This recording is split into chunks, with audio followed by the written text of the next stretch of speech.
There was no moon. You know, the kind of a night you get where the stars are, you think you can reach up and touch them. They're so vibrant, but it's like pitch black out there. For more than 18 years, 48 Hours has investigated what many say is a case of injustice. That case began in the early morning hours of April 4th, 1989, when a young woman called 911 saying she thought her boyfriend had been shot. The problem was she was 3 miles away from the crime scene, and she had trouble telling police how to get there. Something was not right. Why would somebody say there's something happening here and nothing's there? All we had was that he had been shot and that he was in the orange groves. I sent a deputy to pick her up because we absolutely would never have found him. We'd have been there all night looking. I am Diane Clark. I was a patrol sergeant in Brevard County. When we got there, she wouldn't get out of the car.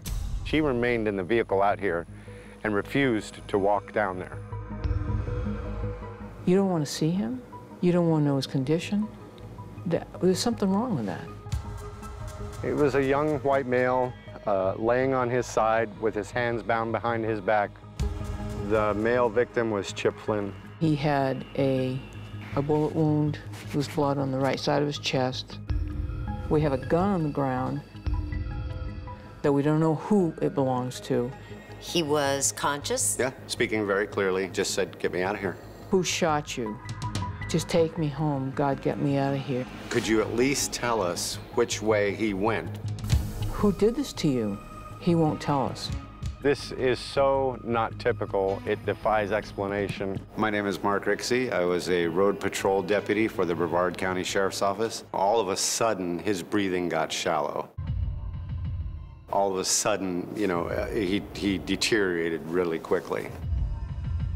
He died before the ambulance got here. The woman who called 911 was Chip Flynn's former girlfriend, Kim Halleck. She said that she and Chip had been in his truck, this truck, when a black man with a gun hijacked and drove them to that remote grove.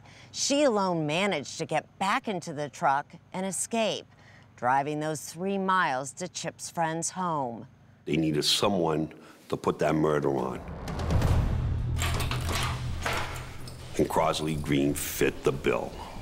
It's an example of race being a substitute for evidence. I didn't kill that young man. That guy got screwed. Today, 26 years after Crosley Green was sentenced to death for the murder of Chip Flynn, I did not kill that young man. there is compelling new evidence that the wrong person may have been sent to prison, and the killer is still free. The first rule of homicide investigation is everybody who is at that scene is treated as a suspect until they're eliminated. That's not the way this happened.